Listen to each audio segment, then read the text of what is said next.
Hi, everyone. This is Raquel. Hi, and this is Jennifer. Welcome to Madness Cafe. This is a feminist podcast where we talk about women's issues, politics, and health and wellness. And where those issues intersect. Hey, everybody. Welcome back to Madness Cafe. Today, Jennifer and I are joined by Cait West. This is Cait's book for everybody who's looking. But Cait West is a writer and editor based in Grand Rapids, Michigan.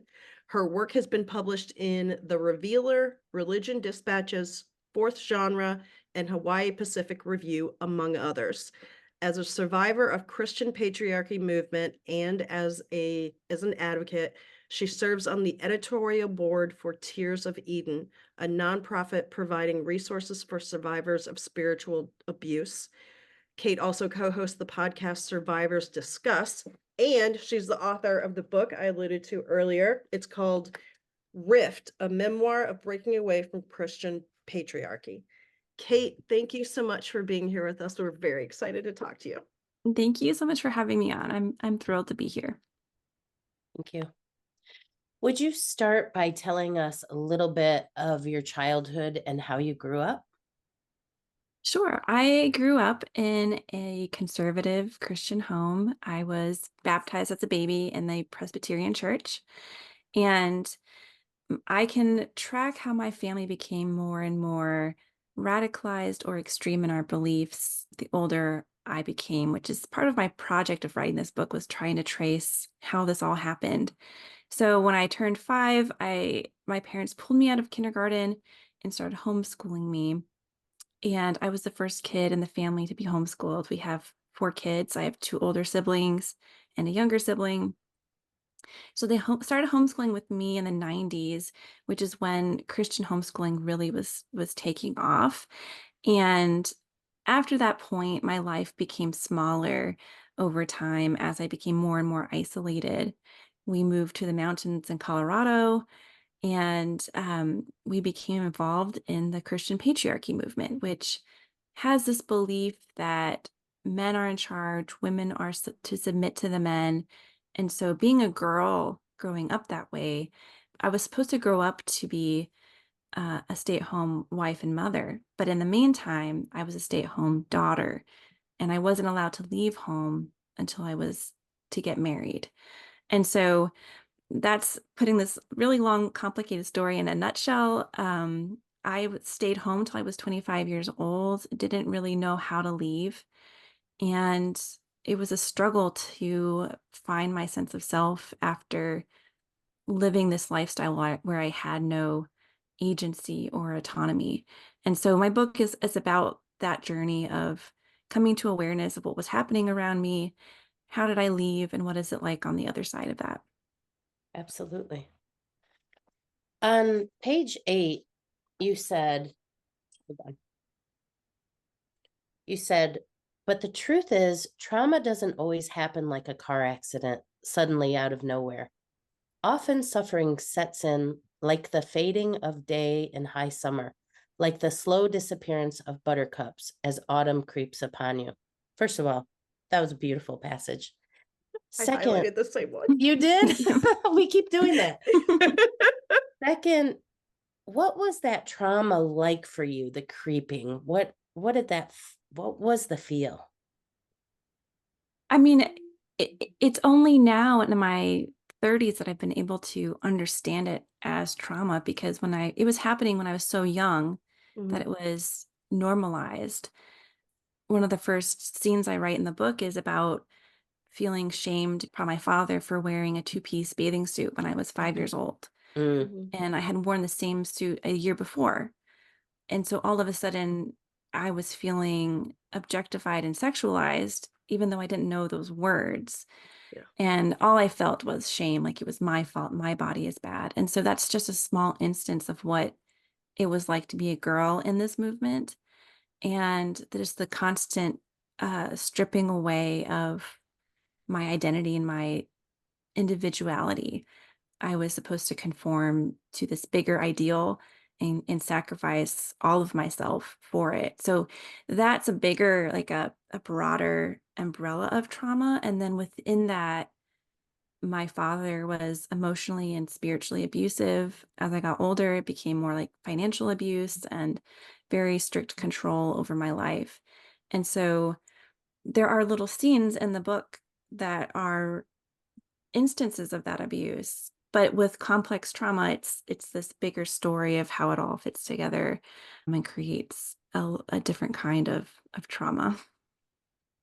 Right around the same part of the book as the passage that Jennifer read, you start talking about the rules that you use to kind of to cope and to try to exist in what you were existing in. Can you talk about the rules and how you utilize them to basically to kind of help yourself exist in that world? Yeah, it was very much an authoritarian environment. And so there were a lot of rules, and the rules were there to protect us and to keep us in line, but they were framed as this way of keeping us on God's path of holiness. Mhm. And so the rules, they were like bigger rules, like women can't work, women can't go to college. And then there was family rules. So within that, there was lots of little rules within my family that my father made. And so early on, in that chapter about rules, I'm talking about the bigger things, the things like be modest, don't speak up, be quiet, never disobey. Those things I learned really young that basically made me a vulnerable person as I got older, and the rules got more strict, and I didn't know Mhm. how to push back against those. So for instance, once I became a legal adult, I didn't understand that I could leave. I had to, in order to get married, I had to go through a courtship. And so I did have a courtship, and the rules within that were very strict according to my father's rules. So things like you can't hold hands, you can't kiss until you're married, you can't be alone with the other person until you're married, things like that. Mhm. So interesting. Yeah. One of the things that I've been curious about, you talk about picking out a book from a Christmas edition Vision Forum catalog. Who is Vision Forum and Mhm. how does it's kind of you mentioning that is kind of complicated because this is an outside influence, but it's also what your family's following. How do you come to be that's your Christmas gift? And also, like, what influence did they have on the family as a whole? Who is Vision Forum? Right, yes. Vision Forum was an organization that started in 1998 in San Antonio, Texas, and it was a ministry and a catalog. So it was a business and a ministry. So they Mm. had conferences and they sold books and they had a film festival, and their whole mission was to promote this idea of Christian patriarchy and separate gender roles for boys and girls, and training up these kids to be warriors for God's kingdom and to Mm, make this ideal family. So everything they did, all the products and conferences and talks they gave, was to build up that idea. They were very much influenced by the Institute in Basic Life Principles with Bill Gothard. Mm. And so if you've watched the Shiny Happy People documentary, that's basically it's a very similar organization Mhm. started by a different person who was influenced by Bill Gothard. This organization was led by Doug Phillips, and the organization fell apart in 2013, I believe, when sexual abuse allegations came forward, very similar to how Bill Gothard left Mhm. IBLP, which is not surprising to me when you understand the Yeah. the ideology of this. So, but Vision Forum was very influential in homeschooling families across many different kinds of churches. We would get their catalogs. My dad would go to their retreats. It was just like this world within a world of people who thought like us and believed like us, and they were safe people to be around. Mhm. But the reverse of that is how influential they were on how our family was run. I'm glad Jennifer brought this up because it kind of leads into two other things that I was wanting you to talk about. The Dominion takers, where you talk about that right around that Mhm. same area, and then the Joshua generation. Yes. So can you talk about those two a little bit too? Because I think those are, especially given our current political climate, Mhm. I think those two are pretty important for people to know about. Yes, and there's a lot of history behind both of those terms you mentioned, which is I think is important to understand. It can kind of feel difficult to dig into because it's so on the it used to be so on the fringe, but Mhm, now that it's become more part of politics, I think it is really important to talk about. Dominionism is this belief that Christians are called to infiltrate culture and government for God and take dominion over the earth. mhm. And so that's connected now with Christian nationalism, is how we're seeing that play out with people who think the US should be a Christian run country. Yeah. Like we're seeing that now with the Ten Commandments being put in classrooms in Louisiana. So Mhm. that is the kind of thing that dominionists love to happen. And this has gone back decades of dominionist teachers. R.J. Rushdoony was a big leader in that movement, if you want to look into him. The Joshua generation started with this man named Michael Ferris, who leads HSLDA, which is the Homeschool Legal Defense Association. Mhm. And he has worked for homeschoolers as a lawyer to to what we call parental rights now, right? With Mhm. people saying parents have rights to do all these things with their kids. What it's really doing is stripping away protections for homeschooled kids and making them less safe in their homes because they don't have any access to outside resources. So Oh. I see HSLDA as a really problematic Mhm. organization. But he started he wrote this book called The Joshua Generation about people my age who are growing up homeschooled, who were going to be the dominion takers in the country. And the story comes from the Old Testament Exodus story where Moses leads the Israelites out of Egypt and they're supposed to go to the promised land, but then they sin against God. And so God says, you can't go into the promised land. Only your children will be able to go because you've been sinful. And so the next generation goes into the promised land and they're led by a man named Joshua. So they came up with this term, the Joshua generation, for people like me who are being homeschooled from an early age, who are being trained to be dominion takers, that we would change the country, once we grew up. He started an organization, which, if you flip the words, the organization is called Generation Joshua, and they do a lot of trainings of children to be these godly warriors, basically. And so I write about that in the book because that was who I was supposed to be. Mhm. And I had to come to a place where I deconstructed that idea and was like, this is actually a problem. What do I do with that information now that I was raised to be this person, but I don't want to be that person anymore? It is strange to see people, my peers, some of them are overthrowing Roe v. Wade, and some of us are speaking against that. And it's just an Yeah. interesting Mhm. dynamic. Mhm.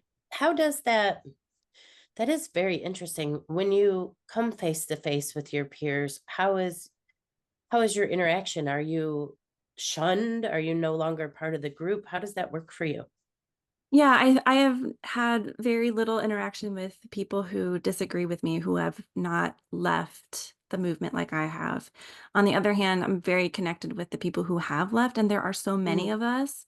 Now that social media has been more accessible the past few years, especially, people are really telling their stories a lot more, and a lot of this is coming to light, which is encouraging. But yeah, I think we face, people just cutting us out of our lives. A lot of us have estranged family members. We Mhm. lose our entire communities when we leave. So just kind of your typical high control religion situation. I feel like this is a good time to ask this, but I feel like we're jumping ahead a lot. So we'll jump back. But so we're talking about, you leaving and what it's like for you now. as I was reading this, I was thinking about what it was like for you to write this and to go basically to revisit all of this that happened to you. And then I was thinking about what life is like for you now. What has that transition been like for you? And are you still in a transition? Are you still trying to rebuild yourself? That's a very good question, and it's very complicated, and I think that's partly what I'm trying to get at with this idea of a rift in my Mhm, life. The rift mhm, is when I leave, and there's a before and an after. yeah, But really, it's more complicated than that because we're always affected by our past, mhm, and we can't forget what happened. We can't erase our part in it. And so for me, healing has meant integrating that into my identity and understanding how I've been complicit. What are my regrets? What can I change? What do I need to take responsibility for? And learn how to be a better person on this other side. And that's a continual process, right? Of relearning things. For instance, I was taught very white supremacist ideas as a mhm, child. And so when I left and I went to college, I was learning all of these new to me information about the civil rights movement, and I had no idea. And so, I am continually learning. I think I will always be learning. And I think that's a good stance to be in because I think yeah, all of us can there's always more to learn. I think with the book coming out, it does feel like there is some closure now on that part of my life, and I don't really know what's next for me now that I've been able to put it on paper.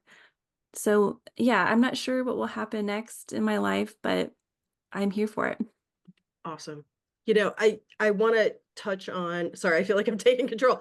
I wanna touch on, you talked about rift and, shifting and that sort of thing. I just wanna note that I love the way that you use geology references throughout the book, Thank um, you. to, kind of communicate not only just the shifting and the changing, but the shifting tectonic plates. I mean, and that's really powerful imagery, and so it really helped me conceptualize how significant and difficult this was for you. So I think that was a really powerful tool in this book. So I just wanted to give you kudos for that.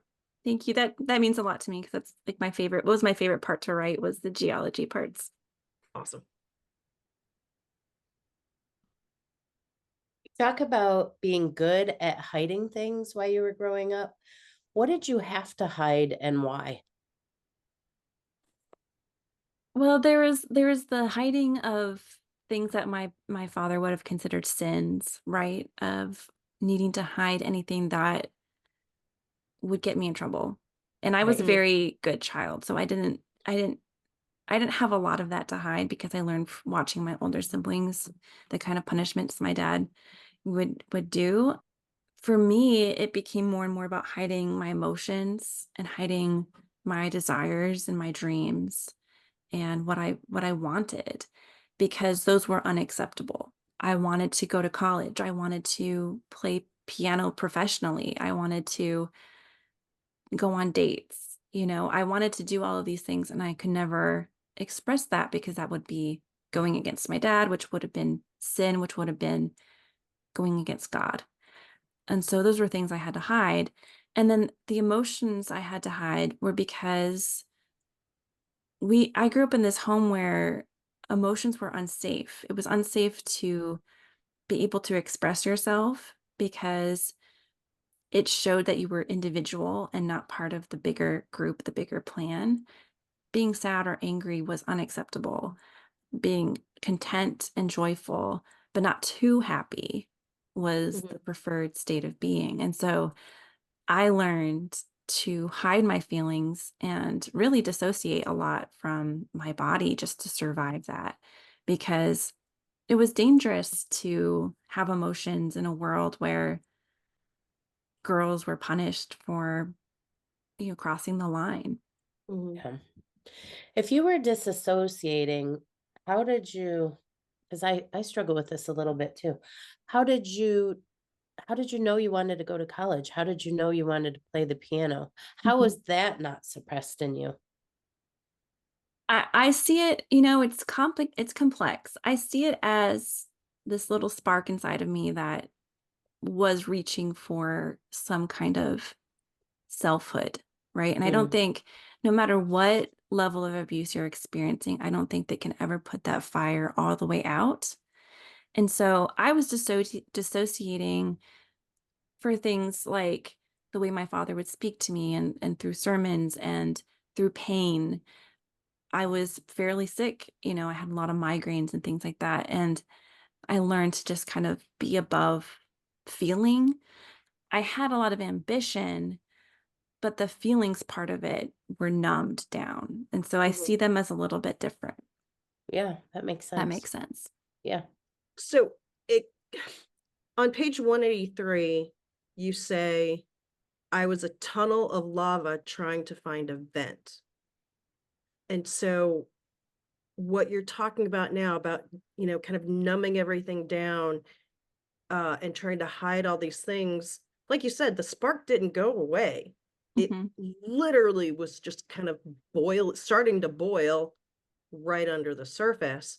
And also the whole thing about, you couldn't have emotions because that would make you an individual and you wouldn't be part of the unit, right? Like you would be separate from your father as the leader or as patriarchy. So that made me think too about on page 53, and I hope you'll talk about this a little bit more, where you say, a girl in a church where the only time I was allowed to speak was to say 5 words that would commit me to the church for life. Yes to believing the Bible. Yes to believing in the Trinity. Yes to repentance and salvation. Yes to putting to death my sin. Yes to obeying the church elders. I just thought that was so incredibly powerful.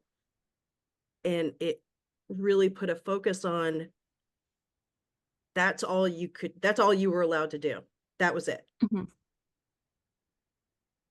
Yeah, we grew up, being in a patriarchal church, girls and women don't have any voice in a Mhm. worship service. You're allowed to sing along with the congregation, but you don't ever pray aloud, you don't ever speak aloud.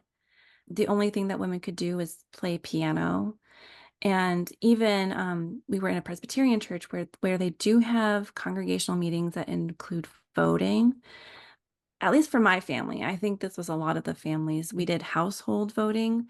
So the father would vote for everyone in his family. So once I became a member, technically, according to the church, I was allowed to vote, but I couldn't because my dad would vote for me. It was a very, very much a powerless situation. At the same time, joining the church didn't change anything for me. It gave them the power to excommunicate me and punish me and shun me if I did anything wrong. So giving that vow of membership was a loss for me because it gave them power over my life. Wow. That's really big. And Yeah. that, I mean, I will say, I think some people think my story is really extreme, but that in particular is very common in many evangelical churches Mhm. that have membership vows. Well, and just realizing that at that age, that this is the power these people have over me now, they can exact some serious harm. Mhm. Yeah, and I Oh, and I saw it happen. I mean, my older brother, he left when he was 17 and he never joined the church because he never wanted to be part of it. And then we lost contact with him for a while and he was the prodigal son. So I saw how he was almost shunned from our family for doing that. And then my sister, I tell this story that she almost eloped and chose her own path, but then she came back. But in that in between time when we weren't sure if what's going to happen, I was being told we're never going to see her again. And I wrote this eulogy in my diary because I just thought I don't have a sister anymore. And so I was very young at that time. But I internalized that of this is what happens if you disobey. You get cut off and you lose everything. I actually think you said a minute ago, people think your story is extreme, but there are so many people facing it. I think it's really, we've talked about this a lot on the podcast. It is a cautionary tale where some of our government wants to go right now. Yeah. They want us to be a country of Christian patriarchy. Mhm.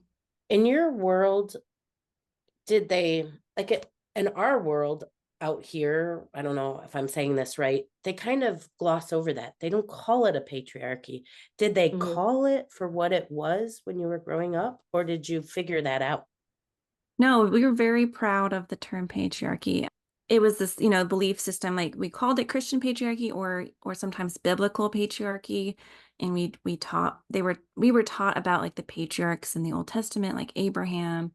And we even had this magazine that was titled Patriarch Magazine. Mhm. And it was all about teaching men how to be good patriarchs. So this was a common term.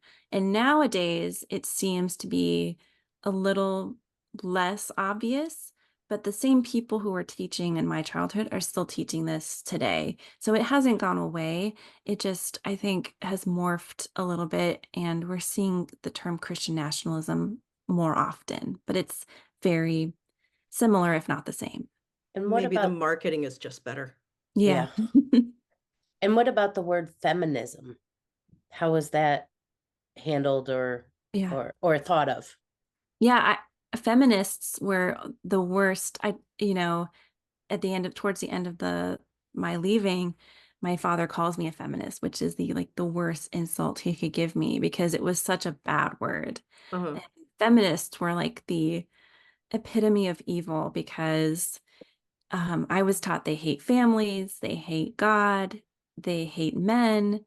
We hate all the things. They're just full of hate and they don't want anything good for the world and they're just bad people. And all the myths about bra burning and all that stuff I would hear from my father.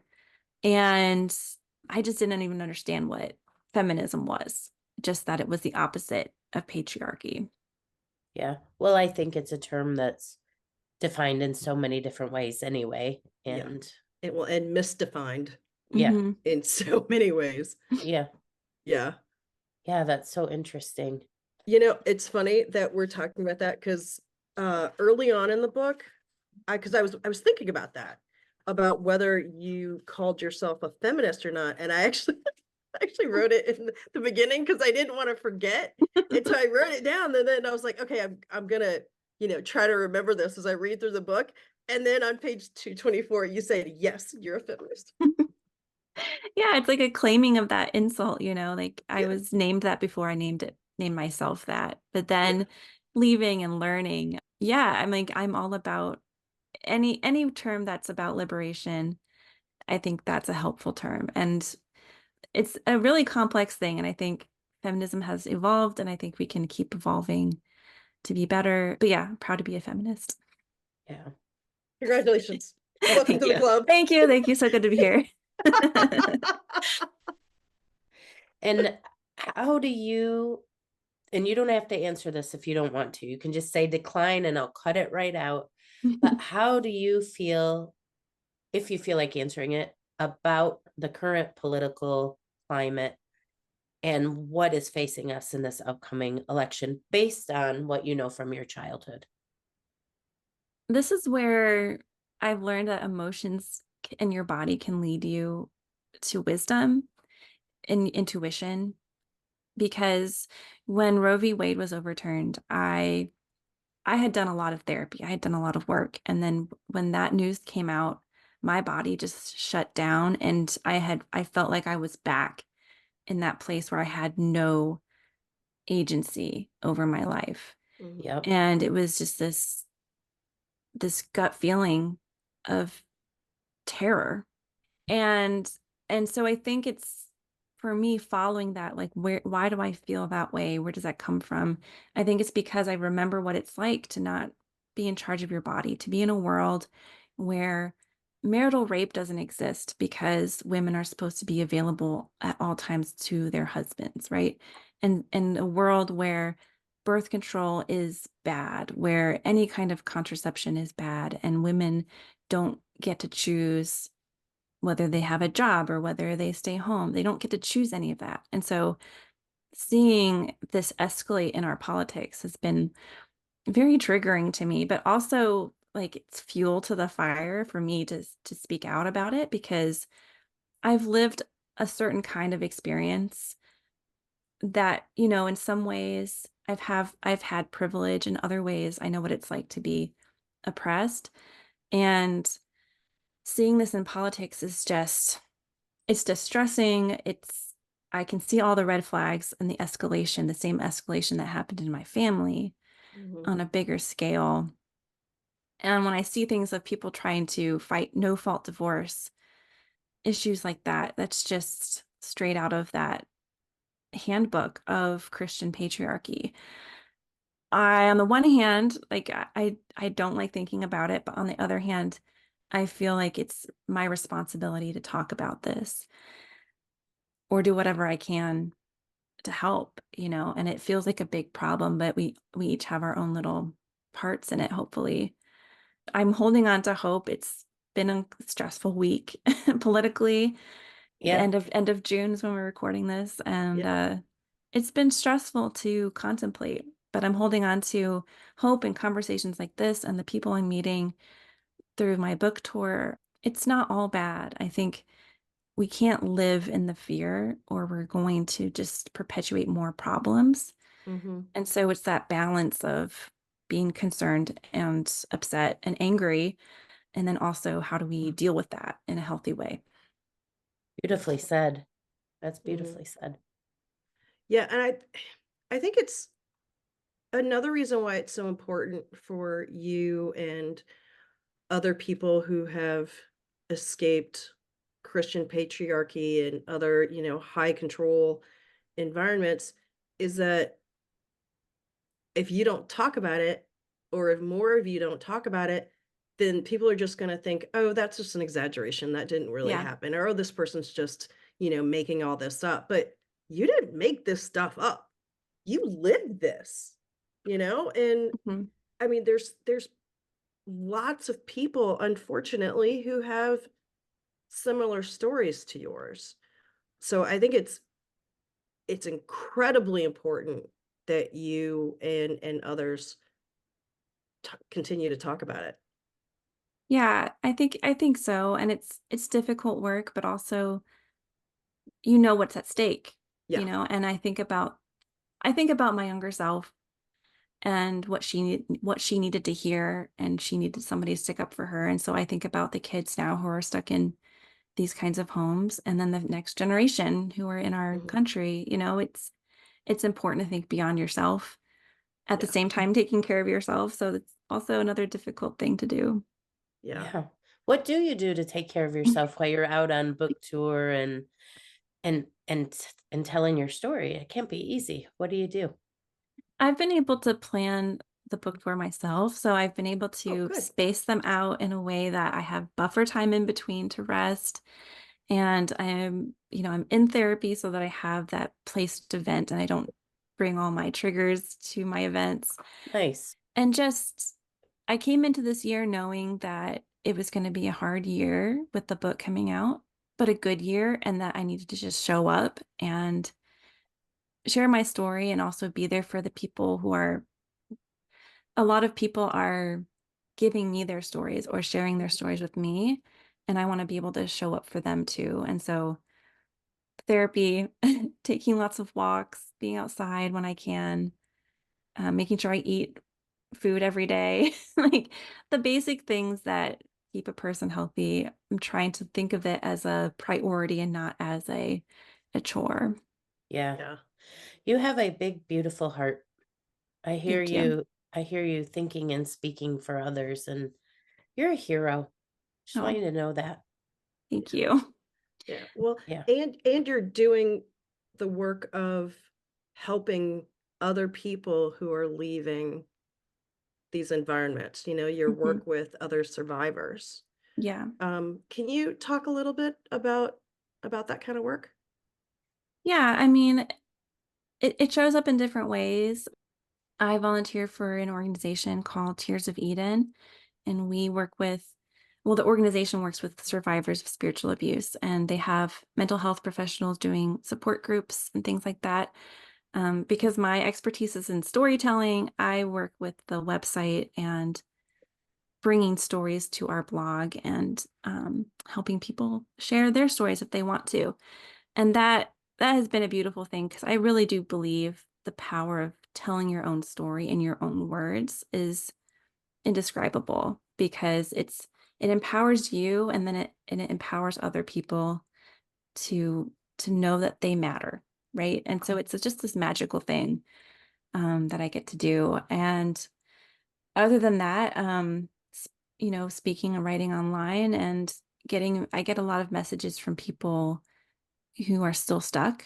There are still stay-at-home daughters, and thankfully, social media has made it more possible for them to find resources, but it's a very difficult thing to leave because you don't have any resources.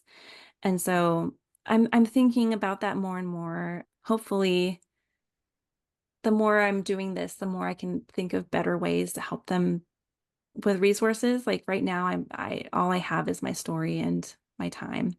Well, that's Um, not nothing. so Those are two amazing things. I don't want you to discount those. thank you. Yeah, it's just like it's overwhelming.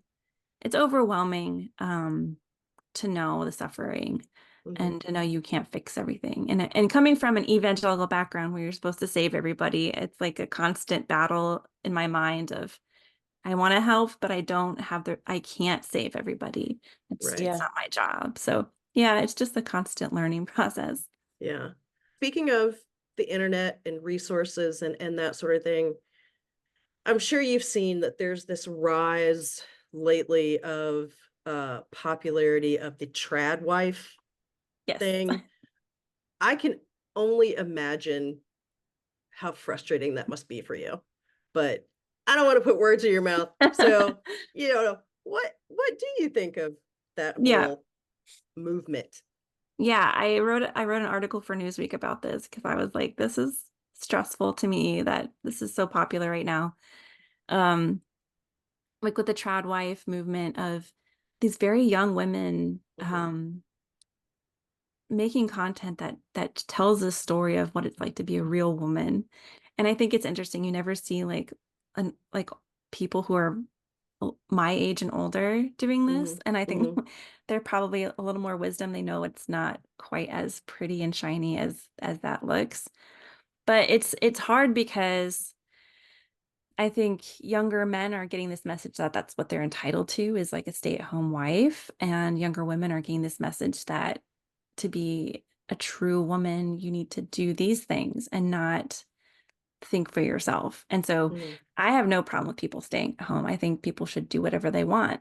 The problem is when you're saying, I submit to my husband, you're giving up your agency and you can't get that back unless you escape it. Like literally that's what's at stake is your power over your life. It's getting covered up with this fancy, well, not fancy, but just like homesteading aesthetic. But Mhm. what's underneath that is what's troubling to me. Yeah. You can do homesteading, you can do cooking. You don't have to submit to another person to have that. Mhm. Yep. It is like the rise of the true masculine and true Hmm. feminine, but not really. Right. It's a scary. I've read a lot about that and a lot of coming from a lot of different angles. Hmm. It's an interesting prospect. And I will say, in some regards, it looks attractive. Yeah, I mean, in this economy, yeah, like it's a hard world to live in right now. Yeah. I would, it kind of looks magical to live on a little piece of property and garden and cook all day, and it makes it Until look until you try to garden and try to cook all day. right, right. It always looks better. It always looks better than it actually is. Like I lived that lifestyle. Like my church people ground their own flour, made their own bread. Like everything was from scratch. Oh, And it's a lot of work. It's Like, so hard. Yeah. you never have time off when you're Yeah. living that lifestyle. Yeah. Oh And it God. And then if seems you have 1,000 children, then Right. good God. you don't Yeah. have enough money, you don't have Mhm. enough resources. Yeah, we're really in quite a pickle. Yeah. What is your biggest hope for your book? Um, I feel like partly it's already happening, but I hope that people who my biggest hope is that people who like already get it, who already lived this way, will feel seen. Mm, The way that books have been for me, as you can see behind me, I love books, and so Yeah. that's like the dream, is to have this book mean something to somebody else, and I feel like that's happening. I hope it continues to happen. Um, And I hope it gives me opportunities to keep writing and sharing, because I love to do it. yeah. You know, and I can tell that you love books, not just because there's, a wall of books behind you, but in the way that you structure the book, right? Yeah. The way that you start each chapter with, a little blurb from one of your favorite books or a book that's had an impact on you. And the way that you start with a quote from the book, and then you do like a little synopsis and then tie it in to the rest of to your memoir, to your story. Yeah. uh that's just super super cool. Like, you are this okay, I'm fangirling, but you are so very talented. Yeah. And I'm just gonna fangirl for a little bit more. Give me a second. So, uh first off, being a big giant nerd, I read the acknowledgement at the back, and I have to say I'm very excited that you thanked LeVar Burton for your love of reading. I thought that was so cool. That He's was my hero. I love that. I like underlined it, put a big smiley face and everything. It was great.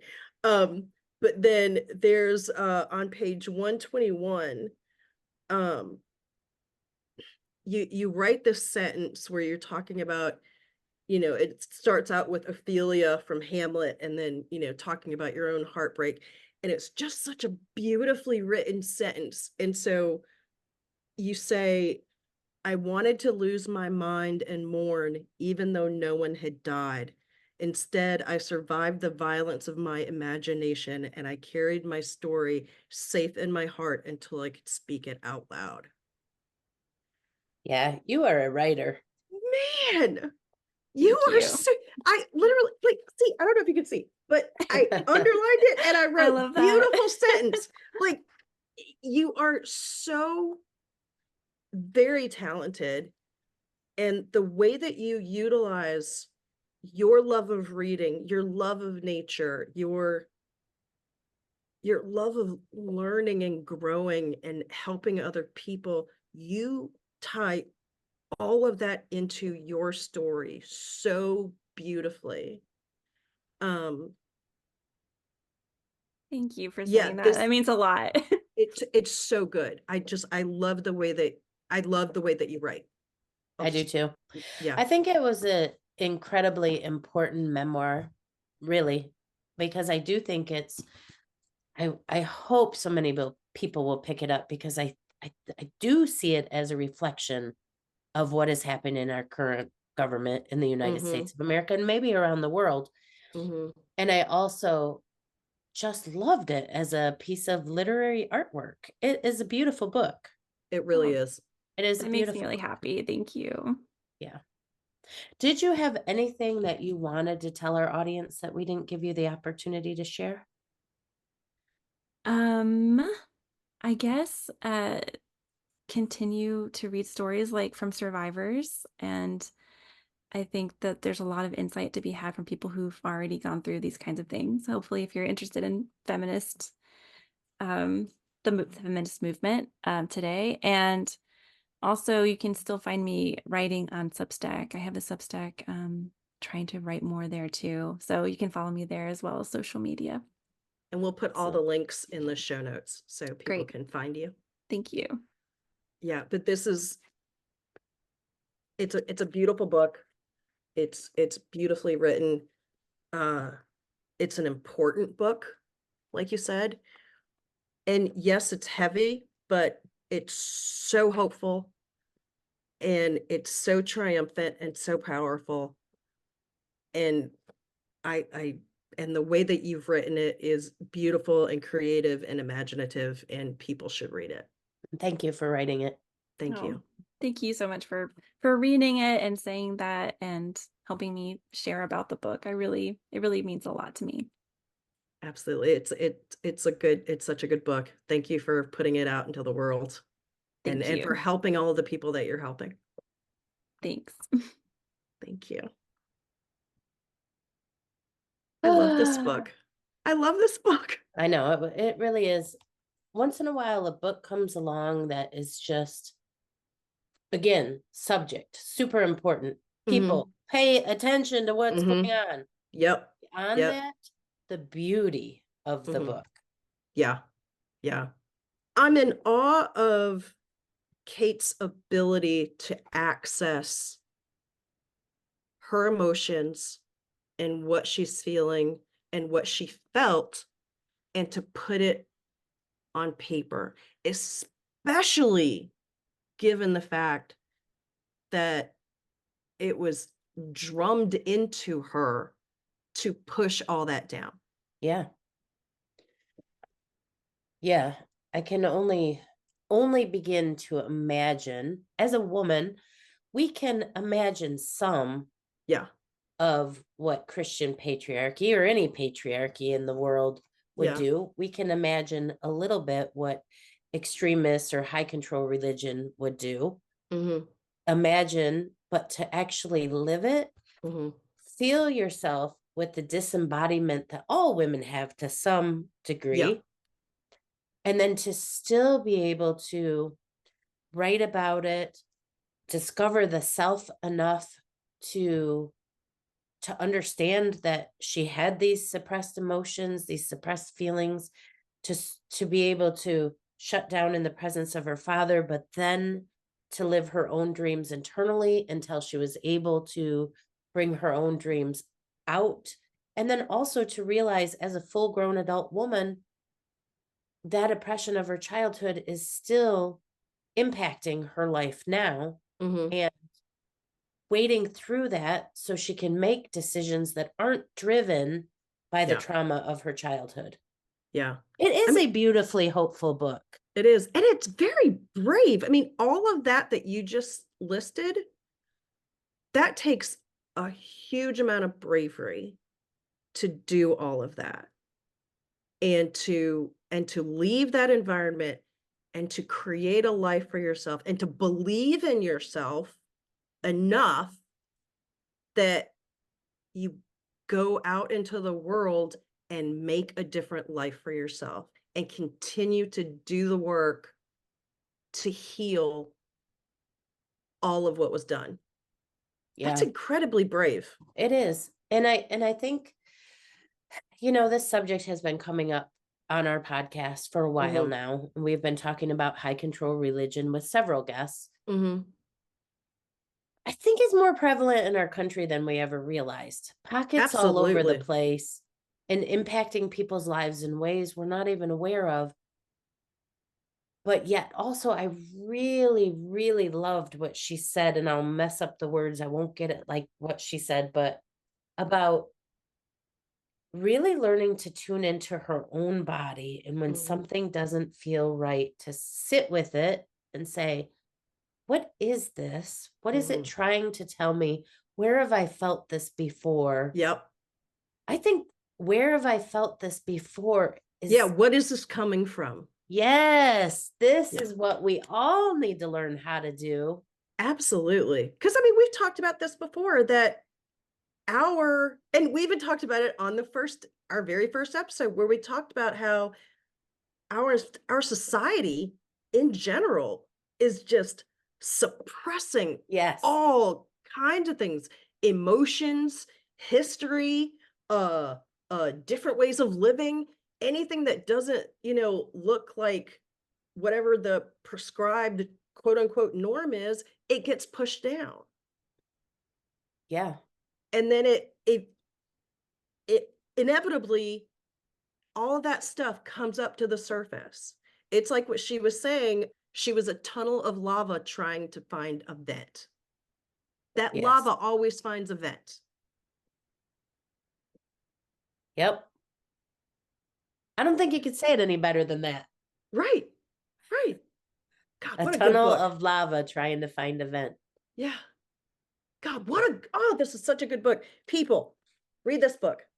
Read this book, Rift, a memoir vote. of breaking away from Christian patriarchy by Cait West. Yes, and vote. And people. vote. Yes, vote. It's very important. Thank you, Jennifer. Thanks, Raquel. Bye. Bye. Thanks, everyone, for listening today. We will be back with more Madness Cafe next week. You can find us on Instagram at Madness Cafe Podcast or email us at madnesscafepodcast@gmail.com. Bye.